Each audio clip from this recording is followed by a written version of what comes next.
The nurse handed me the birth certificate at Crescent Bay Medical Center. The form was pink, that cheap government paper that feels like it'll tear if you breathe on it wrong. She'd already filled in Jen's name, mother's name, Jennifer Ann Reeves. There was a blank line for father. The pen was still in her hand. "Just need your signature here, Mr. Reeves," she said, cheerful, like this was normal. I looked at the baby, then I looked at Jen, and I said, "No. But I'm getting ahead of myself. Let me take you back 6 weeks. To the morning, everything started to fall apart." It's a Tuesday in November, early. The kind of dark, wet Oregon morning where the Pacific fog rolls in thick enough to taste. I'm standing in Station 1's apparatus bay with my crew at morning lineup. 34 firefighters, 2 shifts. We do this every day. The Brotherhood Sermon, they call it. I call it keeping us alive. The bay smells like diesel and that industrial soap we use on the trucks. The rigs are lined up perfect. Engine 1, truck 1, the reserve pumper in the back. Everything clean, everything ready, every call, every time. That's what I teach them. I've got my Halligan bar propped against engine 1, 30 inches of forged steel. The spike end catches the fluorescent lights. My name's engraved on it, D. Reeves. I tap it against the concrete floor for emphasis. The ring echoes off the bay walls. "Listen up," I say. My voice carries. 23 years in the fire service will do that. Teach you how to make yourself heard. We take care of our own. You know what that means? Some of the younger guys nod. Tyler Brooks is in the front row. 28, 3 years on the job. Good kid. I recruited him myself, trained him, taught him how to marry that Halligan with a flathead axe for forcible entry, taught him that the tool represents trust. It means we show up for each other, I continue, in the fire, at home, when your brother's hurting, when your sister's struggling. We don't just show up, we stay. That's brotherhood. Luis Martinez, my captain, stands beside me. 51 years old, 25 years on the job, salt and pepper hair, steady eyes. He's been my second in command for 5 years. He's also been my best friend for longer than that. The guys are paying attention. I can see it in their faces. Tyler especially. He's got this look, earnest, hungry to prove himself, reminds me of me at that age. This department runs on trust, I tell them. When I hand you this, I lift the Halligan, I'm trusting you with lives, mine, your crew's, the people we serve. You honor that trust. Yes, Chief, they say in unison. Behind me, the group photo hangs on the wall. 20 by 30 inches, black frame, everyone in dress uniforms, American flag in the background, brass plate at the bottom, CBFD 2024, Brotherhood. I dismiss the crew. They scatter to their assignments, checking gear, restocking rigs, training drills. The station fills with the familiar sounds of morning, boots on concrete, radio chatter, someone laughing in the kitchen. Luis catches my arm as everyone disperses. "Chief," he says quietly, "we need to talk, privately." Luis's office is cramped, just big enough for a desk, 2 chairs, and a filing cabinet that's seen better days. He closes the door. The sound is too loud in the small space. He doesn't sit, neither do I. "I ran the monthly reports," Luis says. He's holding a stack of paper, computer printouts with those old tractor feed perforations on the edges, green bars alternating down the pages. "Dispatch call logs from the past 6 months." "Okay," I say. My stomach does something strange. I don't know why yet. "Chief, you need to look at this." He spreads the printouts across his desk. Columns of numbers, timestamps, badge numbers, call types. I lean in. The paper smells like that old dot matrix printer in the admin office, the one that sounds like a machine gun when it runs. "What am I looking at?" I ask. Luis's finger traces down one column. "Wednesday nights, every Wednesday for the past 4 months. Look at the pattern. Wednesday nights, board meeting nights, when I'm stuck in the conference room with the mayor and the budget committee while my crew runs calls. The numbers start to line up. Tyler's badge number. Again, again, again. He's been volunteering extra shifts, I say. That's not unusual. Kid's ambitious. Look at who's dispatching. Luis's finger moves to another column. My wife's name appears. Jennifer Reeves. Dispatcher for Crescent Bay PD, works in the combined dispatch center with fire. Her voice is the one we hear on the radio, the one that sends us to calls. She's dispatching him to specific locations, Luis says carefully. See, welfare checks, medical assists, all in the residential zone, all near our house, I finish. The words taste wrong. Luis doesn't say anything. He just slides another printout across the desk. This one shows after-hours building access. The security logs from the station's keycard system. Tyler's badge accessing the building. Late nights. The timestamps match with Jen's dispatch schedule. When she's working late. When I'm not here. It could be nothing, I say, but my voice sounds hollow even to me. It could be, Luis agrees. He doesn't sound convinced. But there's more. Beth O'Connor called this morning. Fire marshal's office. She wants to do a locker inspection. Why? She didn't say, but she specifically mentioned Tyler's locker. The station's shift calendar hangs on the wall behind Luis. Dry erase board covered in colored magnets. Red for A shift, blue for B shift. Names written in marker. Tyler's name appears more often than it should, always on days when I'm gone. I stare at the printouts. The numbers don't lie. They never do. It's one of the first things I learned in this job. Data doesn't care about your feelings. It just tells you what happened. My phone buzzes. Text from Jen. Working late tonight. Pizza for dinner? I look at the dispatch logs, at the pattern, at my wife's name next to Tyler's badge number. Schedule the inspection, I tell Luis. Beth O'Connor arrives an hour later. She's 39, fire marshal for the county, by the book, which is good. Right now, I need someone who follows procedure. We walk through the station. The crew is out on a training exercise. I made sure of that. Just me, Luis, and Beth. Tyler's locker is number 7, red metal door, combination lock. The paint is scuffed from years of use. There's a dent in the lower corner where someone kicked it during a bad shift. You have probable cause? I ask Beth. Anonymous tip, she says. Potential policy violation, that's enough. She has the master key. The lock clicks. The door swings open. The smell hits me first. Smoke and deodorant. Standard locker smell. Tyler's duty uniform hangs inside. Navy pants, navy shirt with CBFD patches. His spare boots sit at the bottom. Beth starts going through the pockets methodically. Patrol gloves, flashlight, notepad. Then she reaches into the breast pocket of his dress uniform, the one he wears to official events, ceremonies, funerals.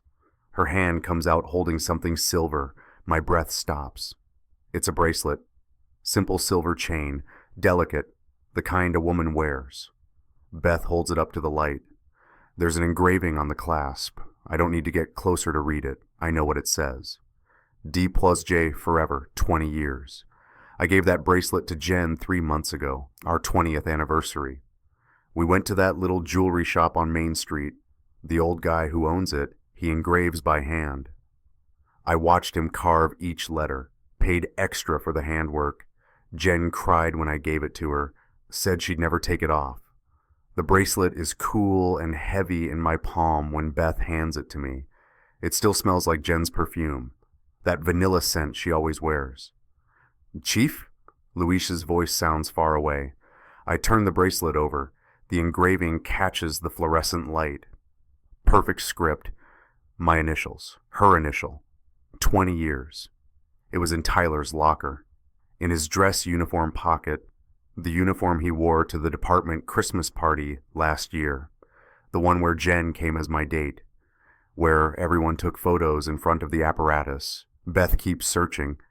She finds a folded piece of paper in the pants pocket, opens it. Her face stays neutral, but I see her jaw tighten. She hands it to me without a word. It's a note, handwritten.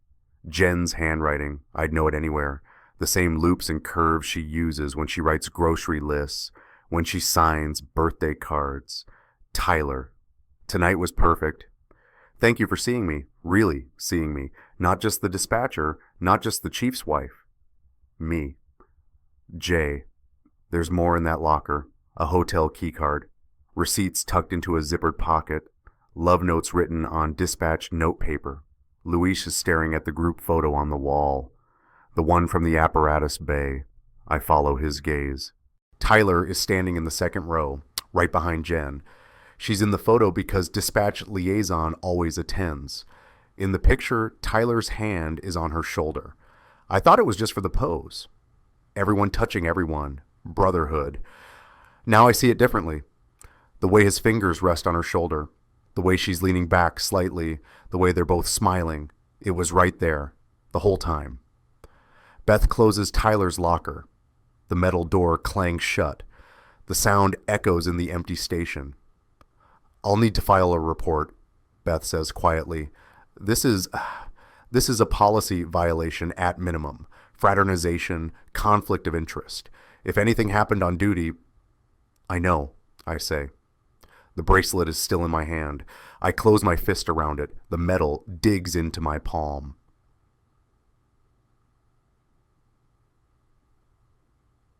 If you've ever held something that completely changed your reality, an object that made you see everything differently, just type bracelet in the comments. Sometimes one small thing destroys everything you thought you knew. And you realize you're not alone in that.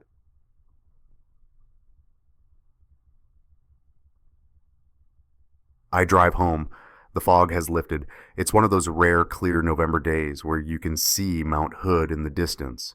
The Pacific sparkles to the west. Crescent Bay looks like a postcard. I can't see any of it. I'm back in my office, alone. The bracelet sits on my desk. Next to it, Jen's ultrasound photos. 3 of them. Glossy thermal printouts in a folder from Crescent Bay Medical Center. Dr. Patricia Morrison's practice. The OB-GYN everyone in town uses. The photos show the baby at different stages. 8 weeks, 12 weeks, 16 weeks. Medical annotations along the margins. Dated stamps in the corner. I pull out my calendar. Not the station calendar, my personal one. The leather-bound planner I keep in my desk drawer. September, August, July. I was at the State Fire Academy in Sacramento for 3 weeks in August. Annual leadership training. Required for all fire chiefs in Oregon. I was gone August 5th through August 23rd. I pick up the ultrasound photos. The earliest one is dated September 10th. 8 weeks gestation. I do the math in my head. Then I do it again. Then I pull up a pregnancy calculator on my phone and do it a 3rd time. Conception window mid to late August. August 5th through August 23rd. I was in Sacramento. Jen was home. She said she was sick. Couldn't come with me. Needed to work. I pull up the dispatch logs on my computer, the ones Luis gave me. I search for Tyler's personal time off. August 6th through August 9th, personal days. August 12th through August 14th, personal days. August 19th through August 21st, personal days. He took 9 personal days, all of them while I was gone, all of them matching days when Jen called in sick to dispatch. The photos have that slick thermal paper texture. I run my thumb over them. The folder smells like antiseptic, like Dr. Morrison's clinic, like hope and new beginnings, except I flip through my calendar again, going back further, looking at the nights Jen and I were together as husband and wife, the way married people are. Those nights are marked in my calendar. Not explicitly, just small notations, date nights, quiet evenings. The times we remembered we were more than just co-workers running a household. They're scattered, infrequent, we've been busy. She's been working a lot of night shifts. I've been covering for short-staffed crews. But the dates don't match. They don't come close to matching the conception window. The math is simple, brutal, undeniable. I was in Sacramento 3 weeks. Jen was home. Tyler took personal days. And 8 weeks later, there's an ultrasound photo of a baby. My baby. That's what everyone thinks. That's what Jen told me. That's what I've been telling the crew. Excited about becoming a dad again at 46. Emma getting a sibling after 22 years. The office clock ticks. It's the only sound. The station is quiet. Everyone's still at training. I'm alone with the photos and the calendar and the math that doesn't add up. I look at the group photo on my wall, different angle than the one in the bay. This one's from 5 years ago, my first year as chief. Jen isn't in this one. It's just the crew. Younger versions of us, fewer gray hairs, more optimism. Back then, I believed everything I preached. Brotherhood, trust. We take care of our own. Now I'm sitting here with my wife's anniversary bracelet, the one I found in my mentee's locker, and ultrasound photos that prove she was with him when she should have been with me. The bracelet makes a small sound when I set it down. Clink. Metal on wood. I pick up my phone. My thumb hovers over Jen's contact. Then I put the phone down. Pick up my keys instead. I need to go home. I need to hear her say it. The house is 3 blocks from the station. Close enough to hear the sirens. Far enough to feel like home. 2-story Craftsman, blue siding, white trim. We bought it 15 years ago, back when Emma was 7 and still believed her parents were superheroes. Jen's car's in the driveway. Her shift ended an hour ago. I sit in my truck for a moment. The engine ticks as it cools. Through the living room window, I can see movement. Jen walking past. She's wearing her maternity clothes. The belly is obvious now. 6 months. 6 months of me believing it was mine. 6 months of nursery planning. 6 months of lies. I grab the ultrasound photos, the bracelet. I leave the dispatch logs in the truck. I don't need them. The math is enough. The front door is unlocked. It always is. Small town, safe neighborhood, fire chief's house. Dan, Jen calls from the kitchen. You're home early.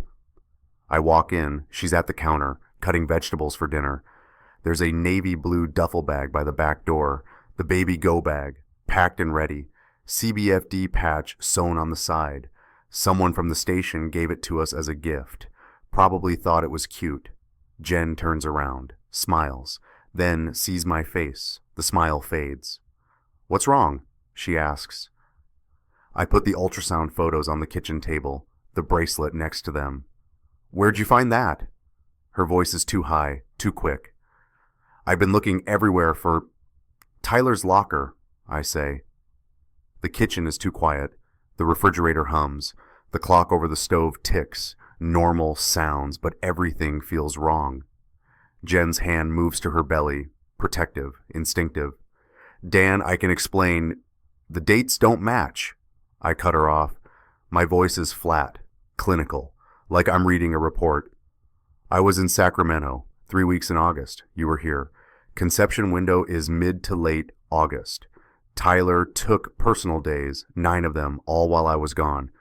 Dan, is it mine? The question hangs there, heavy, final. Jen's eyes fill with tears. Dan, please, is it mine? Her shoulders slump.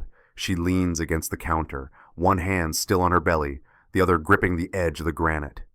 No, she whispers. The word hits like a physical blow, even though I knew, even though the math made it impossible. Hearing her say it makes it real. How long? I ask. 14 months. Her voice breaks. It started as just talking. After calls, he was going through a breakup. I was counseling him. Then it became more. Dan, I'm sorry. I never meant for this to. 14 months. I'm doing math again. Can't help it. The whole time. While I was training him, while I was teaching him, while I was telling him about brotherhood and trust, and I know. Does he know about the baby? She nods. Can't look at me. And you were going to what? Have me raise it? Sign the birth certificate? Play dad to his kid? Dan, please. She moves toward me. I step back. She stops. We made a mistake, a terrible mistake, but it's done now, and the baby, she's innocent. She didn't ask for this. We can get through this. We? The laugh that comes out of me is ugly. There is no we, Jen. She's crying now, full sobs. Dan, please. Think about the department. Think about your career. Think about Emma. If this gets out, I'm shaking. Can feel it in my hands, my voice. You're worried about if this gets out? We take care of our own, remember? She grabs my arm, desperate. You taught me that. We protect the family. We protect the department. Dan, please. For the crew. For everything we built. We can handle this quietly. Nobody has to know. I pull away from her grip. Look at her hand on my arm. The same hand that used to wear my bracelet. The one that wrote love notes to Tyler. You're not mine anymore, I say. The words come out quiet, flat, final. I turn and walk out. Don't look back. Don't listen to her crying my name. Don't think about the baby or the department or 20 years of marriage. I just walk. 3 blocks back to the station, the fog is rolling in again. The afternoon is getting dark. The Pacific wind cuts through my uniform shirt. Behind me, I hear Jen calling my name. The sound gets softer, further away, then gone. The station smells like coffee the next morning. Someone made a fresh pot. The apparatus bay doors are open, cold November air mixing with the warmth inside. It's supposed to rain later. I'm in my office, haven't slept. Came back to the station after leaving the house, spent the night in the bunk room, told myself I was just on call, told myself I needed to be close to the crew. Really, I just couldn't go home. Luis arrives at 0600, knocks on my door even though it's open. That's Luis, always respectful, even when he's worried. You look like hell, Chief, he says. Feel like it too. He sits down across from me. We don't talk for a minute. Just sit there with the silence and the sound of the station waking up around us. Boots on concrete, locker doors slamming, the morning crew arriving. What do you need? Luis asks finally.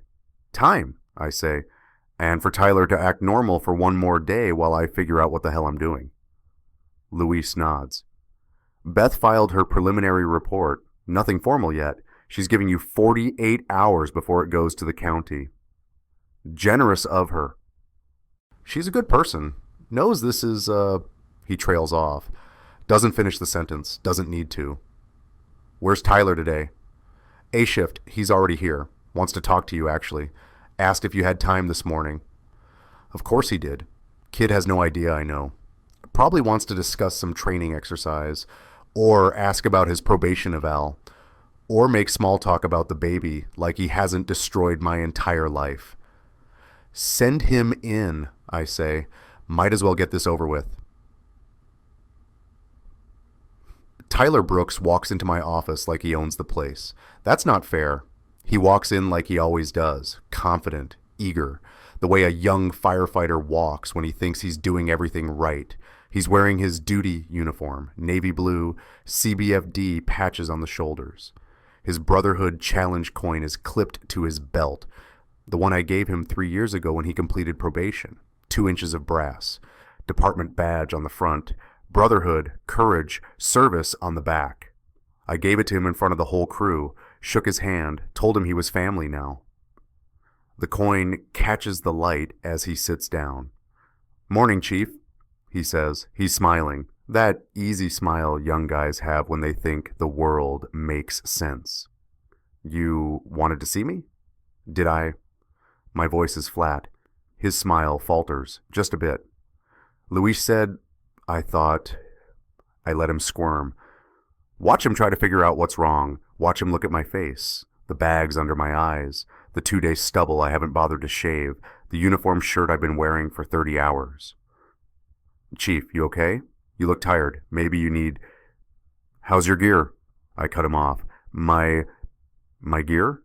Your equipment? Turnouts, SCBA, Halligan, all good? Yeah. Yes, Chief. Everything's in good shape. Good, because you're going to need it. I stand up, walk to the window, can see the apparatus bay from here, engine 1 gleaming in the morning light. Actually, speaking of Halligans, you still have mine? The question hangs there. I watch his reflection in the window glass. You're, His voice is careful now, uncertain.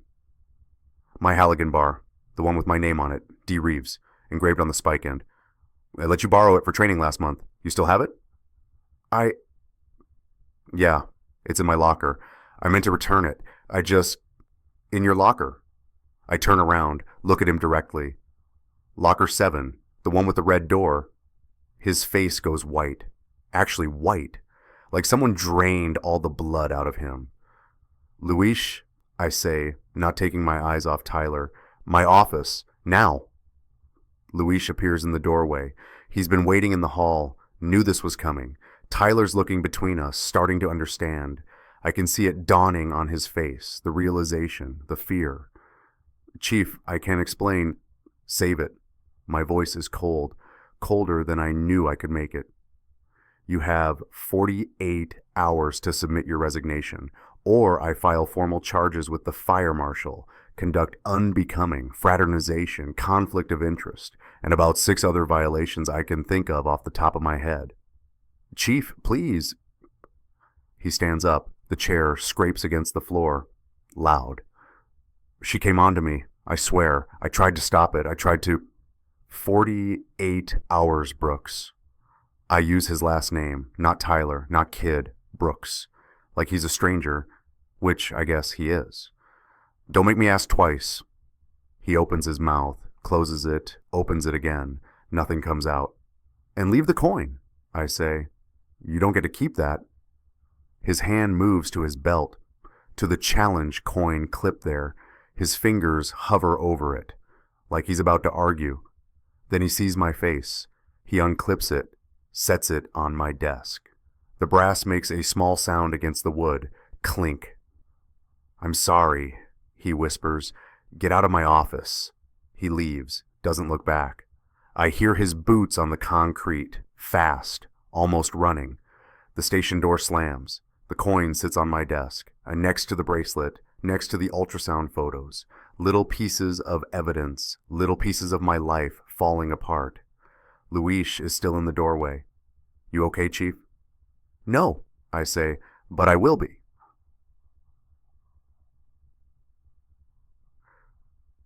The mayor shows up that afternoon. Patricia Aldridge, 58, been mayor for 6 years, always wears pantsuits, always smells like expensive perfume, always has that politician smile ready. She doesn't have the smile today. She's in my office with Luis present. That's department policy. Any meeting with elected officials requires a witness, protects everyone. Dan, she says. She's using my first name. That's never good. I heard about the situation. News travels fast. Small town. She sits down without being invited, crosses her legs. I'm here as a friend, Dan, not as the mayor. With respect, ma'am, you're always the mayor. She doesn't like that. I can see it in the way her jaw tightens, but she keeps her voice smooth. I understand this is difficult, personal, but we need to think about the bigger picture. The bigger picture. The department, Dan. The community. This is the Christmas season. We have the toy drive in 2 weeks, the biggest fundraiser of the year. You're supposed to be front and center, the face of the department. I look at the wall, at the group photo, everyone in dress uniforms, smiling, brotherhood. Mayor Aldridge follows my gaze. Look at that, she says. She stands up, walks over to the photo, touches the glass. Brotherhood, unity. The town needs that image, Dan. They need to believe in it. Even when it's a lie? It's not a lie, it's just incomplete truth. She turns around, looks at me directly. Dan, I'm asking you as a friend, handle this quietly. Resign if you must. Take early retirement. We'll give you full pension, full benefits, a nice quiet exit, but don't blow up the department. Don't drag the town through this. Luis shifts in his chair. I can feel his tension from here. And if I don't, I ask, then the board will have questions about your judgment, about your leadership, about whether a man who can't manage his own house can manage 34 firefighters. She pauses, lets that sink in. And Jen is dispatch. We'll have to look into that too. Whether there was misconduct on duty, whether calls were mishandled. It could get very ugly very fast. It's already ugly, ma'am. It could get uglier. She walks back to her chair, picks up her purse. I'm giving you a week, Dan. 1 week to figure out how to handle this without destroying everything. That's more than fair. She heads for the door, stops, turns back. And Dan, we take care of our own in this town. You know that. But sometimes taking care of our own means knowing when to let go gracefully. She leaves. The scent of her perfume lingers, floral, expensive. Makes my stomach turn. Luis is staring at the group photo, the one the mayor touched. She's wrong, he says quietly. About which part? All of it. He stands up, walks to my desk. We take care of our own, but that doesn't mean we protect lies. It means we protect the truth, even when it's hard. I'm starting to think I don't know what that phrase means anymore. You do, Chief. You know exactly what it means. That's why you're sitting here trying to figure out the right thing instead of taking her deal. The coin is still on my desk, Tyler's coin, the one that says brotherhood, courage, service. I pick it up, feel the weight, 2 ounces of brass, so small, so heavy. Get the mayor out of my building, I say. Luis grins. Yes, Chief. 2 hours later, I'm in the apparatus bay, alone. The crew is out on a call. Structure fire on the east side. Nothing major.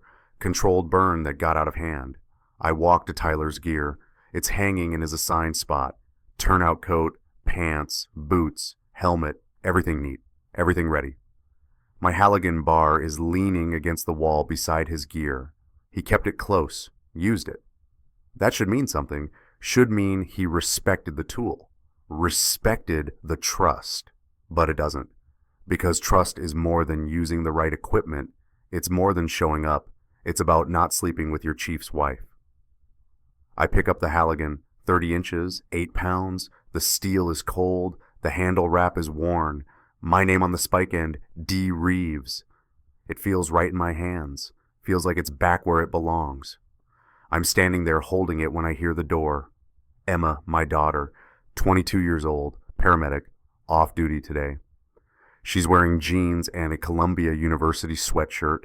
Her dark hair is pulled back in a ponytail. She looks like her mother did at that age. God, she looks like Jen. Dad, her voice echoes in the empty bay. What are you doing here? I thought you'd be home. I set the Halligan down, carefully. Could ask you the same thing. Jake said you were here. He heard from... Dad, what's going on? Jake, her boyfriend, firefighter at Station 2. Of course he heard. Everyone's probably heard by now. Small department, smaller town. Nothing for you to worry about, Em. Dad. She walks closer. I stopped by dispatch to pick up some paperwork. The dispatchers were talking about Mom, about Tyler Brooks. My stomach drops. What were they saying? That Mom's on administrative leave, that there's an investigation, that Tyler submitted his resignation this morning. She's right in front of me now, looking up at me with those eyes, Jen's eyes. Dad, what happened? I don't know what to say, how to explain, how to protect her from this. It's complicated, sweetheart. Is Mom okay? Are you guys okay? The questions are so innocent, so young. She still believes in us, still thinks we're the model couple, the chief and his dispatcher wife, the family that has it all together. No, I say, because I can't lie to her, won't lie to her. We're not okay. What happened? Her voice is small now, scared. I open my mouth, close it. Where do I even start? Your mom and I take a breath. We're having problems. Problems! She says it flat. Not a question. She knows there's more. Knows. Yeah. What kind of problems? Before I can answer, the station door opens again. The crew is back from the call. Boots, voices, the sound of the apparatus pulling into the bay. Emma grabs my arm. Dad, tell me. Not here, I say.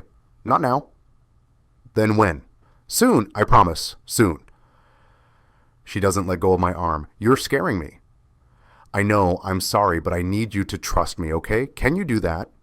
She stares at me for a long moment, then nods, slowly. Okay, she says. But Dad, whatever it is, we're going to get through it, right? As a family? I don't answer. Can't answer, because I don't know if we're still a family anymore. A district center gossip moves faster than fire. By the next morning, Emma knows. I'm not there when she finds out. Wish I was. But I'm in a meeting with Beth O'Connor about the formal investigation timeline when my phone rings. Emma's name on the screen. I step out of Beth's office, answer. Emma? Is it true? Her voice is shaking. What they're saying about Mom and Tyler, about the baby. Silence, heavy, awful. Dad, is it true? Where are you? Dispatch center. I came to pick up. It doesn't matter. Is it true? Em, I'm coming to get you. Stay there. Don't answer the question. She's yelling now. I can hear it echoing. Can hear the dispatch center background noise. Other people listening. Did Mom cheat on you with Tyler? Is the baby his? I close my eyes. Yes. The sound she makes isn't quite a sob, isn't quite a scream. It's something worse. It's the sound of someone's world breaking. I'm coming to get you, I say again. No. Her voice is different now, cold, hard. Don't. I'm coming to the station. We need to talk. She hangs up. Emma arrives 20 minutes later. Her eyes are red, mascara smudged. She's been crying, still is crying. The station is busy, shift change, people everywhere. I take her to the kitchen, close the door. It's not much privacy, but it's what we have. She sits at the table, doesn't look at me. I sit across from her, don't know where to start. Why didn't you tell me? She asks finally. I just found out, 48 hours ago. And you didn't think to call your daughter? I was trying to figure out how to tell you. She laughs. It's bitter, ugly, not like her at all. Yeah, well, the dispatchers beat you to it. Real nice, Dad. Finding out your mom's a cheater from strangers. Emma, is the baby his? Tyler's? Yes. And you knew for 2 days, and you didn't tell me. I was trying to protect you. From what? She looks at me now. Her face is furious, hurt. From the truth? Dad, you taught me to face hard things. You taught me that firefighters don't run from fires. They run toward them. And now you're... what? Hiding? Protecting me from reality? That's not what I'm doing. Then what are you doing? She stands up, paces. The kitchen is small.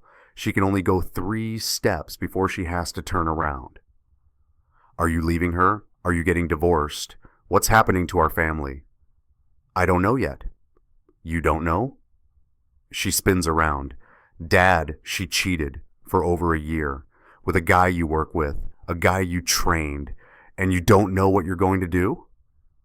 I pull out the dispatch logs, the ones Luis gave me. They're in a folder on the table.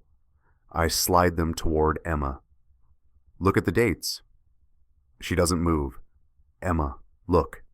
She picks up the folder, opens it, sees the printouts, the columns of numbers, timestamps, badge numbers. What is this? Dispatch logs, 6 months worth. Look at the pattern. She reads. I watch her face change as she understands. The timestamps. Tyler's badge number next to Jen's name. Over and over. Wednesday nights, late calls, the pattern. Oh my God, she whispers. I pull out the ultrasound photos, set them on the table. What are these? But she knows. She can see what they are. The conception timeline, I was in Sacramento, State Fire Academy, 3 weeks in August. Your mom was here. Tyler took personal days, 9 of them. Emma's hands are shaking as she looks at the photos, at the dates stamped in the corner. The math doesn't work, does it? Her voice is barely audible. No. I reach into my pocket, pull out the bracelet, the silver one with the engraving, set it on the table with everything else. I gave this to your mom on our 20th anniversary 3 months ago. I found it in Tyler's locker. Emma picks up the bracelet, reads the engraving. Her face crumples. Dad, she sobs. Dad, I'm so sorry. You don't have anything to be sorry for. I should have seen it, should have known. She was always texting, always working late, always, this isn't on you, Em. I reach across the table, take her hand. None of this is on you. Then why does it feel like it is? She's crying hard now, full sobs. Why does it feel like our whole family is my fault? Because you love us, both of us.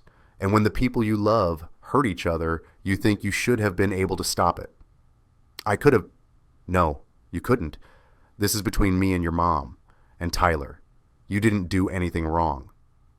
She squeezes my hand. What are you going to do? I don't know yet. Are you getting divorced? Probably. And the baby? She's innocent in all this. She didn't ask to be born into this mess. But she's not your baby. No, she's not. Emma wipes her eyes, smears the mascara even more. What does Mom want?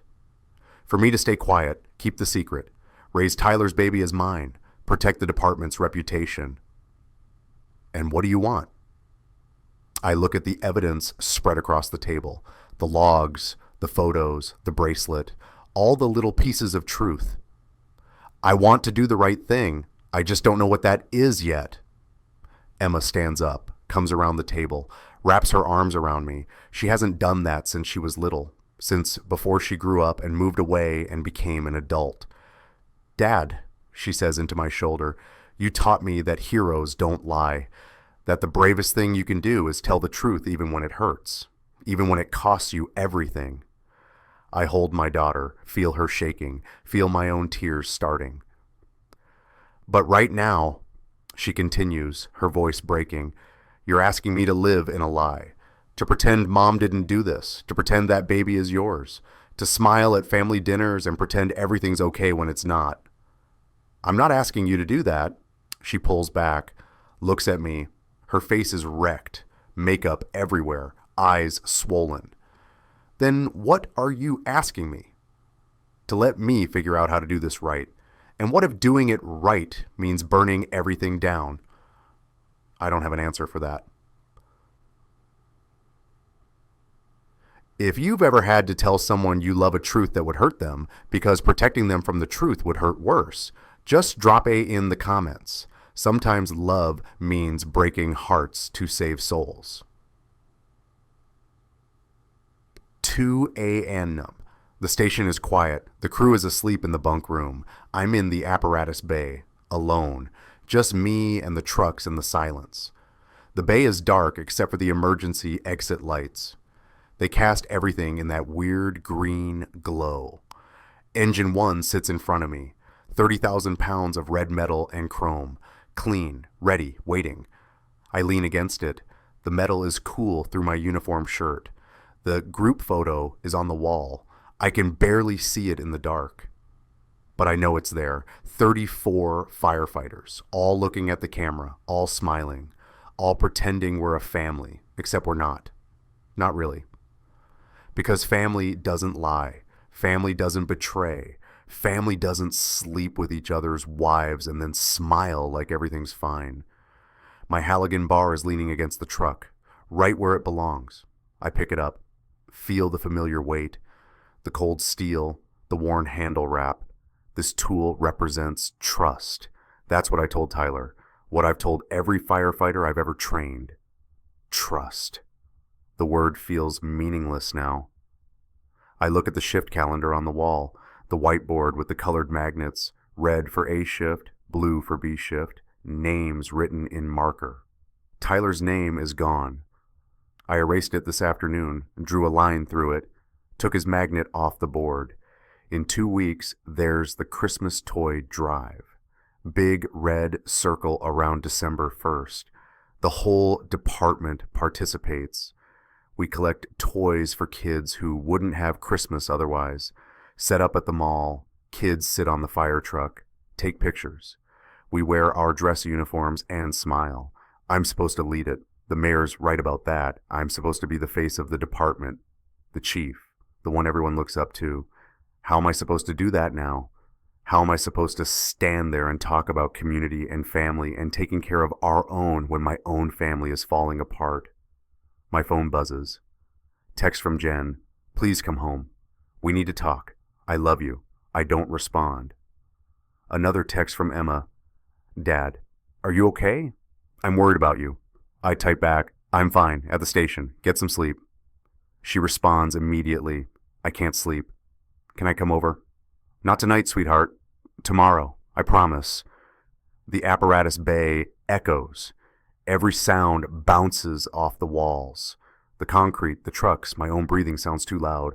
I walk to the group photo, stand in front of it, look at all those faces. Luis, Beth, the crew, Tyler in the second row, Jen beside him as dispatch liaison. I look at their body language, Tyler's hand on Jen's shoulder, her leaning back slightly, both of them smiling. It was right there, the whole time.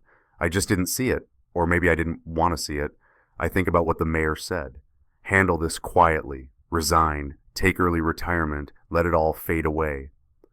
I think about what Jen said. Protect the department, protect our reputation, take care of our own. I think about what Emma said. You taught me heroes don't lie. My phone buzzes again. This time it's Luis. Chief, you still at the station? Yeah. Need company? No. Thanks, though. Okay. But Dan, whatever you decide, the crew's got your back. All of us. Don't forget that. I stare at the message for a long time. Then I look back at the photo. At the brass plate at the bottom. CBFD 2024. Brotherhood, brotherhood. We take care of our own. I've said that phrase 1,000 times. Taught it, preached it, built my career on it. But what does it really mean? Does it mean protecting lies? Covering up betrayals? Staying silent when everything inside you wants to scream? Or does it mean something else? Does it mean telling the truth even when it destroys you? Holding people accountable even when they're family? Choosing integrity over comfort? I pick up my phone, open the contacts, scroll to Luis. My thumb hovers over the call button, then I press it. He answers on the first ring. Chief? Schedule a department meeting, I say. Tomorrow morning, 0700, full crew, both shifts. What are you going to tell them? Everything. My voice is steady, calm. For the first time in days, I know exactly what I'm doing. I'm telling them everything. You sure about this? I look at the photo, at the trucks, at the Halligan bar in my hands. Yeah, I say. I'm sure. Okay, Chief, I'll make the calls. Luis? Yeah? Thank you for everything. That's what family does, Dan. Real family. The kind that tells the truth. I hang up, set the phone down, stand there in the dark bay with the trucks and the tools and the weight of what I'm about to do. Tomorrow morning, I'm going to stand in front of 34 firefighters and tell them their chief's wife has been sleeping with one of their own. I'm going to tell them the baby everyone thinks is mine belongs to someone else. I'm going to offer my resignation, and I have no idea what happens after that, but at least it'll be the truth. At least I'll be able to look at myself in the mirror again. I lean the Halligan against engine 1, pat the truck's fender. The metal is solid, real. Something I can count on, unlike everything else in my life right now. I head to the bunk room, try to get a few hours of sleep before morning, before I burn it all down. Morning comes too fast and too slow at the same time. I'm standing in the apparatus bay at 0645, waiting. The trucks are clean, the floors are swept, everything's ready.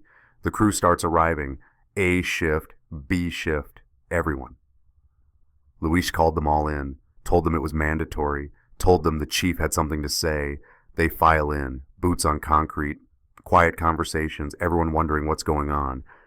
I can see it in their faces, the confusion, the concern. 34 firefighters, 2 shifts, all of them looking at me. Luis stands beside me, steady. Always steady. The bay goes quiet. Someone coughs. Radio chatter from dispatch filters in from the other room. Jen's voice. She's working today, probably doesn't know what I'm about to do. I look at the group photo on the wall, the one with everyone smiling. Brotherhood. Then I look at my crew, real faces, real people, not a frozen moment, not a performance. Thank you for coming in, I start, my voice echoes in the bay. I know this is unusual, calling both shifts, but I need to tell you something, and I need to tell you all at once. They're paying attention now, complete silence. Some of you have heard rumors. I pause, let that sit. About me and Jen, about Tyler Brooks, about why he submitted his resignation yesterday. Feet shift, eyes drop. They've heard. Of course they've heard. The rumors are true. Someone gasps. I don't see who. My wife had an affair with Tyler Brooks. It lasted 14 months. The baby she's carrying, the one we've been celebrating, the one you've been congratulating me about, it's his, not mine. The silence is different now, heavy, shocked. I found out 3 days ago through dispatch logs that showed a pattern, through security footage, through evidence Beth O'Connor found during a locker inspection. I look at Beth. She's standing in the back. Her face is professional, neutral. Tyler has resigned. Jen is on administrative leave from dispatch. I filed for divorce. A young firefighter in the front row, Jake, Emma's boyfriend, raises his hand. Chief, why are you telling us this? Good question. Because I've stood here for 5 years and talked about brotherhood, about trust, about we take care of our own. I look at each of them, try to make eye contact with everyone. And I meant it, every word. But I also realized something. Those words, we take care of our own. They've been twisted, used as an excuse to hide things, to protect lies, to cover up mistakes. I walk to the group photo, stand in front of it. The mayor came to see me yesterday, told me to handle this quietly, resign, take early retirement, let it fade away, protect the department's image. I turn back to the crew. Jen told me the same thing. Keep the secret. Raise the baby as mine. Don't blow everything up. Luis steps forward. I didn't ask him to, but he does. And what did you tell them, Chief? He asks. His voice carries, makes it clear he already knows the answer, that this is for everyone else. I told them no. Someone in the back says, good. Because we take care of our own doesn't mean we protect lies, I continue. My voice is stronger now. It means we protect the truth, even when it's hard, even when it costs us. We take care of our own by holding each other accountable, by being honest, by not letting our brothers and sisters live in lies. I pause. This is the hard part. I failed you, as your chief, as your brother. I should have seen what was happening. I should have been paying attention. I was so busy trying to lead everyone else that I didn't notice my own house was falling apart. My voice cracks. Can't help it. I put this department in a terrible position. I've embarrassed you. I've given people a reason to doubt us. And for that, I'm sorry. I reach into my pocket, pull out a piece of paper. My resignation letter, typed this morning at 0500. So I'm offering my resignation, effective immediately. Luis Martinez is more than qualified to step up as chief. No. Luis says it, firm, loud. I stop, look at him. No, Chief, we're not accepting that. Luis, Chief taught us something, Luis says. He's not talking to me anymore. He's talking to the crew. He taught us that we take care of our own means, telling truth even when it hurts. That real leadership isn't about being perfect. It's about being honest when you fail. He steps forward, right in front of me. Chief, we've got you. The words hit me like a physical force. I can feel my eyes burning, can feel the emotion rising in my throat. Then one of the firefighters steps forward. Young guy, maybe 25. Been here 2 years. Chief taught me what it means to be a firefighter, he says, comes up and shakes my hand. You didn't fail us, sir. You showed us what real leadership looks like. Then another firefighter steps forward. Then another, one by one, 32 of them. Everyone except Tyler and one guy who's on medical leave. They form a line, shake my hand. Some of them hug me. Some of them are crying. Grown men, firefighters, warriors, crying. We've got you, Chief. Stay, Chief. You're our brother. The line blurs. I can't see clearly anymore. My own tears are in the way. But I can feel it. The hands gripping mine. The arms around my shoulders. The weight of being held up by people who could have walked away. This is brotherhood. This is what it really means. Not the photo on the wall. Not the performance. This, the messy truth. The hard honesty. The choice to stay when it would be easier to leave. I look up at some point through the tears. See Emma standing in the doorway. She wasn't supposed to be here, but she is. She's crying too. I wave her over. She runs, actually runs, wraps her arms around me. I'm proud of you, Dad, she whispers, and for the first time in 3 days, I believe I might be okay. Beth O'Connor's report comes 2 days later. Official, thorough, professional. She's in my office. Luis is here too, still following protocol, always witnesses. Tyler Brooks submitted his resignation before I could complete the formal investigation, Beth says. She's reading from her report. However, the evidence collected supports findings of conduct violations, including fraternization, conflict of interest, misuse of department resources, and falsification of time records. She slides a document across my desk. It's thick, detailed. I've forwarded my findings to the Oregon Fire Service Network. Brooks won't work as a firefighter in this state again. Any department that tries to hire him will be notified of the investigation. Thank you, Beth. I'm sorry, Dan. She closes her folder. I know this doesn't make it easier, but at least there are consequences. After she leaves, I'm alone with Luis. What happened to the challenge coin? He asks. I open my desk drawer. The brass coin sits there, Tyler's coin, the one he left on my desk. Been thinking about what to do with it, I say. You could throw it away. Could. But you won't. No. I pick it up, feel the weight. I'm keeping it as a reminder. Of what? That brotherhood isn't automatic, it's earned. And it can be lost. I set the coin back in the drawer. And that we need to be careful who we give these to. Luis nods. Speaking of which, Emma passed her written exam. She starts the physical academy in January. She told you before she told me? Wanted to make sure you weren't too distracted to be proud. I smile. It feels strange. Haven't smiled much lately. I'm proud, always have been. Good, because she's going to need her dad when she starts. It's going to be hard. She can handle it. She's tougher than I ever was. Luis stands up, heads for the door, stops. Dan, the crew voted, unofficial, but unanimous. They want you to stay as chief. I heard. You going to listen? I look at the group photo, the new one. We took it yesterday. Tyler's gone from the lineup, but Emma's there, in her paramedic uniform, standing right next to me. Yeah, I say, I'm listening. 6 weeks pass. Thanksgiving comes and goes. I spend it with Emma and Jake. Small, quiet, different from years past, but good. The Christmas toy drive happens. I lead it. Stand in front of the mall in my dress uniform. Smile for photos with kids. Collect toys. The town shows up. Everyone knows what happened by now. Small towns don't keep secrets, but they show up anyway. Support the department. Support the mission. Some people avoid eye contact, some people whisper, but most people shake my hand. Tell me they respect what I did.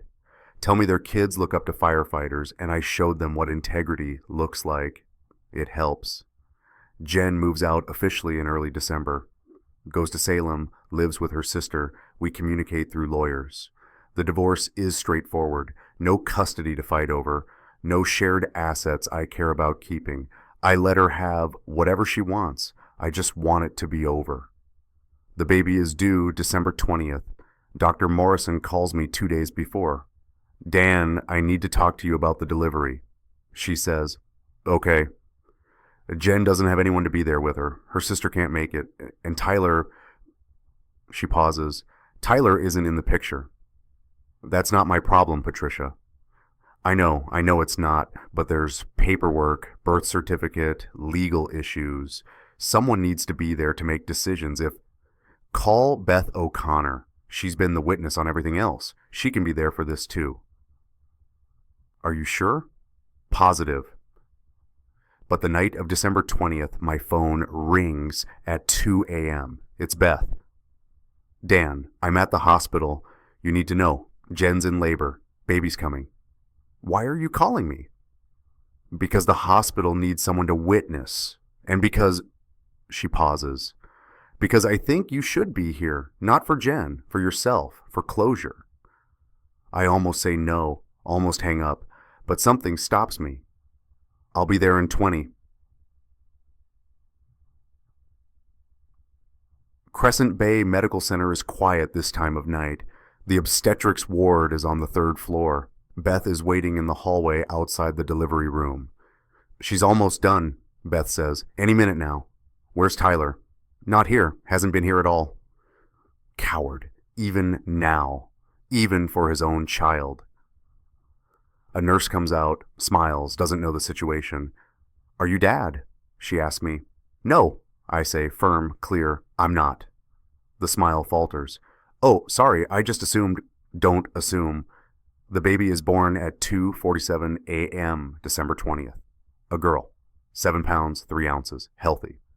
The nurse brings the paperwork, the birth certificate, that pink government form with the state seal, boxes for information, lines for signatures.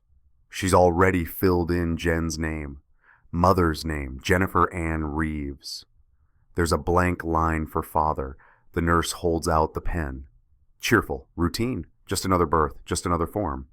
Mr. Reeves, I just need your signature here. I look at the form, at Jen's name printed there, at the blank line waiting for me to fill it in. I think about how easy it would be. Just sign, make it go away. Give the baby a father on paper, protect everyone, but I can't, won't. I look at the baby through the nursery window, tiny, perfect, innocent. Then I look at the nurse.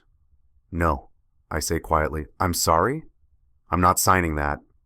The nurse's smile freezes. But you're the husband. You have to... I'm not the father. Each word comes out clear, firm, final. I won't sign a legal document that says I am. Beth steps forward, shows her badge, fire marshal, official witness. He's not the biological father, Beth says professionally. The mother can confirm. Mr. Reeves is exercising his legal right to refuse paternity acknowledgement. The nurse looks confused, uncomfortable. This isn't in her script. I need to talk to administration. You do that, I say. She leaves, takes the form with her. Beth and I stand there in the hallway. Hospital sounds around us, beeping machines, distant voices, the soft cry of a newborn. You okay? Beth asks. Yeah, I say, and I mean it. I'm okay. Here's what I want to know. If you were standing in that hospital holding that form, would you sign it? Type sign, if you do it for the child's sake, give her your name even though she's not yours. Type refuse. If you'd stand your ground the way I did, there's no right answer. I just want to know, what would you do? Would you sign? I see both in the comments. People who'd sign because the baby's innocent. People who'd refuse because truth matters more than comfort. You're both right. That's what made it so hard. 6 months later. April brings warmth back to the Oregon coast. The fog lifts. The tourists start returning. Crescent Bay comes alive again. I'm at the station. Morning lineup, same as always. The crew is good, steady. We're short one firefighter. Tyler's position still hasn't been filled, but we're managing. Emma passed the academy, started at Station 2 last month. I got to pin her badge on, stood there in my dress uniform and watched my daughter become a firefighter. Proudest day of my life. The doorbell rings, Station 1's front entrance, unusual. Most people just walk in. I answer it. Luis is standing there. His wife, Maria, is with him. She's holding a baby. The baby, 6 months old now, dark hair, blue eyes, chubby cheeks. Wearing a little pink onesie with a fire truck on it. Dan, Luis says, we wanted to stop by. There's something we need to ask you. They come inside. The crew sees the baby, gathers around. Firefighters are suckers for babies, always have been. This is Hope, Maria says. She's smiling, radiant. We finalized the adoption last week. Hope. They named her Hope. She's beautiful, I say, and mean it. We wanted to ask you something, Luis continues. He looks at Maria. She nods. We want you to be her godfather. The words don't register at first. Then they do. Luis, I can't. After everything, what she represents... She doesn't represent anything but hope now, Maria interrupts, gentle but firm. She's part of our family, part of this family. She gestures around the station, at the crew. Not because of how she came here, but because we choose her. Because love is a choice, not biology. I look at the baby, Hope, 6 months old, innocent, perfect. Are you sure? I ask. We've never been more sure of anything, Luis says. I reach out. Maria puts Hope in my arms. The baby is warm, solid, real. She looks up at me with those blue eyes, curious, unafraid. Hey there, little Hope, I whisper. Welcome to the family. She grabs my finger. Her grip is surprisingly strong. Maria wipes her eyes. There's one more thing. We're having her baptized next Sunday. At First Presbyterian, we'd love for you to be there, and Emma, and whoever you want to bring. We'll be there, I say. The crew gathers around, taking turns holding Hope, cooing at her, making silly faces, big tough firefighters turning into puddles around a 6-month-old. Emma shows up an hour later, still in uniform, off duty but stopped by to see her dad. She sees the baby, stops. That's Hope, I say. Luis and Maria's daughter. Emma comes closer, looks at the baby. Her face is complicated, so many emotions. Can I hold her? Emma asks Maria. Of course. Emma takes Hope, holds her carefully. The baby looks up at her new big cousin, smiles. Hi, Hope, Emma says softly. I'm Emma. I'm going to teach you to be brave, okay? And strong, and honest. All the things my dad taught me. I watch my daughter hold this baby. This child born from betrayal and pain. This little girl who represents everything that went wrong. Except she doesn't. Not anymore. She represents something else now. Redemption, second chances, family built on choice instead of blood. Dad? Emma looks at me. You okay? Yes, sweetheart, I'm okay. And I am. Sunday comes, First Presbyterian Church. The same church I've attended for 20 years, the same church where Jen and I got married, where Emma was baptized. Different now, but still home. The church is full. The crew came. Most of them dress uniforms, supporting their captain, supporting this baby who's become part of the brotherhood. The pastor, Reverend Sarah we call her, stands at the baptismal font, the same carved oak basin that's been here for 100 years. Water catching the light from the stained glass windows. Luis and Maria stand at the front, Maria holding Hope. The baby is wearing a white christening gown, looking around at all the people with wide, curious eyes. Who stands as godparents for this child? Reverend Sarah asks. We do, I say, Emma beside me, both of us in our dress uniforms. We walk forward, stand beside Luis and Maria. Reverend Sarah takes Hope, holds her over the basin, speaks the old words about water and spirit and new life. Then she hands Hope to me. Do you promise to guide this child, to teach her, to love her as your own? I look down at Hope, at her perfect little face, her innocent eyes. I do, I say. My voice is steady. Sure. I promise to teach her what real family means, what integrity looks like, what it means to choose love over convenience, to choose truth over comfort. I touch the water, let it drip onto Hope's forehead. I promise she'll know she was wanted, chosen, loved. Hope blinks at the water, doesn't cry, just looks up at me with those blue eyes. Welcome to the family, Hope, I whisper, the real family, built on truth. Overstag. After the service, we gather at the station, informal. Just the crew and their families. Someone brings food, someone else brings a cake. Firefighters are good at throwing together celebrations on short notice. We're in the apparatus bay. The trucks are pulled out into the parking lot to make room. Tables set up, music playing, kids running around. Luis finds me by engine 1. I'm holding Hope again, can't seem to put her down. Thank you, he says, for being here, for being her godfather, for everything. Thank you, I tell him, for showing me what family really means. Emma comes over.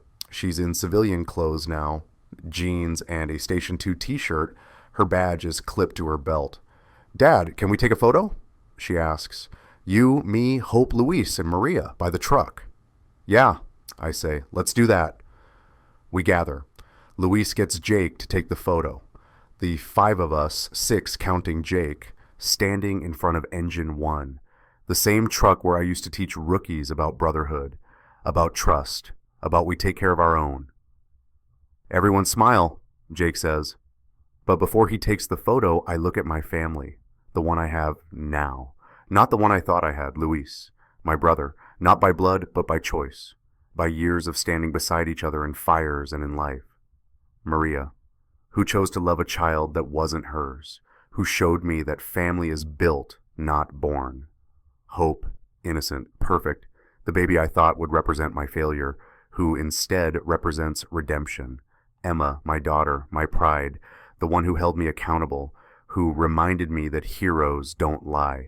And me, Fire Chief Dan Reeves, 46 years old, divorced, starting over, broken but healing. This is family, real family, built on truth, not convenience, built on choice, not obligation.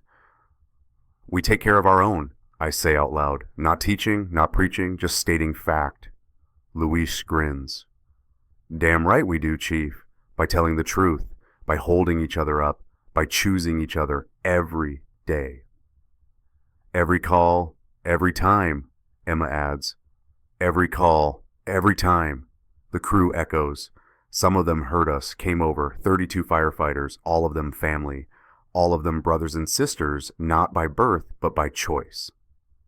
Jake takes the photo. The flash goes off. The moment freezes. This moment, this family, this truth.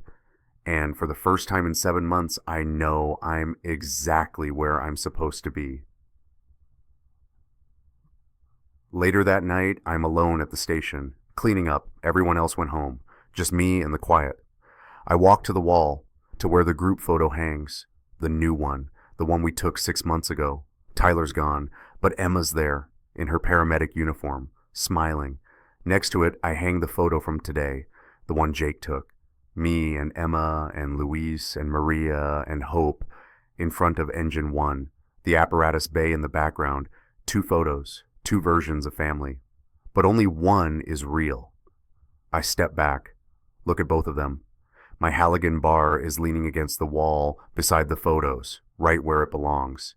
D. Reeves engraved on the spike. The tool that represents trust. I pick it up. Feel the familiar weight, the balance, the worn handle wrap. This is what I know. This is what I can count on. Steel, truth, work, and family. The kind built on honesty. The kind that tells you hard truths. The kind that holds you when you're breaking and stands beside you when you rebuild. I set the Halligan down, turn off the lights, head to my truck. Tomorrow is Monday, morning lineup at 0700, teaching the crew, leading the department, being the chief, being the man I fought hard to become, the one who chose truth over comfort, integrity over convenience, the one who redefined what we take care of our own really means. It means telling the truth, even when it destroys you.